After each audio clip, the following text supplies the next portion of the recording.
तर आता बातमी आहे बीड जिल्ह्यामध्ये धारूर तालुक्यातील गोपाळपूर गावात लग्नाचा आमिष दाखवून तरुणाची 2.5 लाखांची फसवणूक करण्यात आली।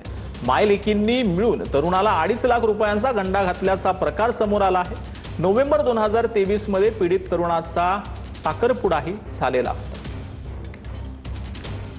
पोलिसात तक्रार दिलेली आहे आणि पोलिसांकडे माझी एवढीच मागणी आहे की त्या दोघी पोरीने मला जी फसवणूक केलेली आहे त्याचं जेवढं माझा आर्थिक खर्च त्यांनी माझ्याकडून घेतलाय, फसवणूक करून घेतलेला आहे, तेवढा सगळा आर्थिक खर्च मला त्यांनी द्यावा आणि त्यांच्यावर कायदेशीर कारवाई करण्यात यावी ही माझी पोलिसांकडून मागणी आहे। लग्नाबाबतची काय परिस्थिती लग्नाबाबतची परिस्थिती अशी आहे की एंगेजमेंट केली त्यांनी, आता लग्न करण्यासाठी मुलगी सहित भेटत नाही मला। लग्नाला करते म्हणून मला त्यांनी सगळे फसवणूक करून सुद्धा त्यांनी मला लग्न शेवटी करून दिलेलं नाही।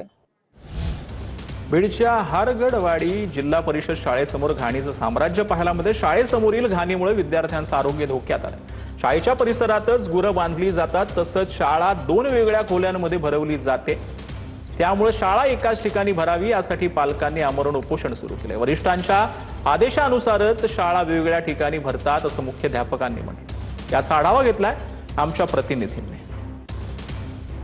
दुर्गम भागात असणाऱ्या शाळांची आजही नेमकी काय परिस्थिती आहे याचं वास्तव आपण पाहणार आहोत। बीडच्या केज तालुक्यातील हारगडवाडी या ठिकाणच्या जिल्हा परिषद शाळेची अतिशय दुरावस्था आपल्याला पाहायला मिळते आणि या ठिकाणी आज उपोषण देखील करण्यात येत आहे गावातील लोकांच्या वतीने की या ठिकाणी शाळा भरवली जावी। मात्र हारगडवाडीतील जिल्हा परिषद शाळा याच परिसरामध्ये असलेल्या मंदिराच्या खोल्यांमध्ये भरवली जाते आणि त्या ठिकाणी शाळा भरवली जात असल्याने शाळेच्या समोरच्या मैदानामध्ये या ठिकाणी गुरं बांधली जातात। अशा पद्धतीने शेती अवजारं आणि साहित्य, लोखंडी पाईप हे सगळं काही या ठिकाणी पडलेलं आहे आणि अतिशय बिकट अशी अवस्था या संपूर्ण शाळेची आपल्याला पाहायला मिळते। एकीकडे विद्यार्थ्यांच्या शिक्षणाचा प्रश्न आहे, शैक्षणिक नुकसान तर होत आहेच, मात्र दुसऱ्या बाजूला या ठिकाणी शिकत असलेल्या विद्यार्थ्यांचा आरोग्याचा देखील प्रश्न ऐरणीवरती आहे।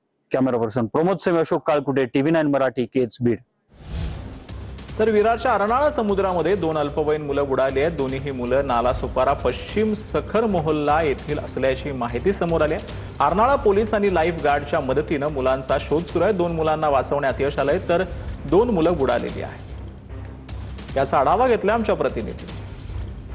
विरारच्या अर्नाळा समुद्र किनाऱ्यावरती आज 4 मुलं जे आहेत हे समुद्राच्या भरतीमध्ये बुडालेले होते। त्यापैकी 2 मुलांना वाचवण्यामध्ये यश आलेलं आहे तर 2 मुलं अद्यापही बुडालेली आहेत। आपण बघू शकता मी आता अर्नाळ्याच्या समुद्र किनाऱ्यावरती आहे।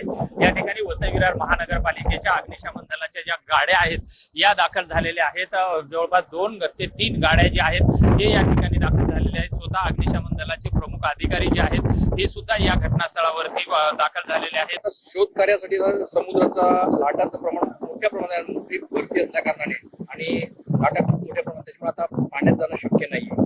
त्याच्यामुळे आता बोटी आता समुद्राच्या बाहेर सगळ्या काढून ठेवलेल्या आहेत। त्यामुळे कुठल्याही प्रकारची बोट आपण त्याच्यामध्ये ठेवू शकत नाही किंवा हवा आणि पाण्याचं मोठं प्रमाण चालू आहे, कुठल्या प्रकारची बोट त्या पाण्यात ठेवू शकत नाही। आता आपल्याला फक्त किनारपट्टीवरूनच आपल्याला ते शोध मोहीम चालू।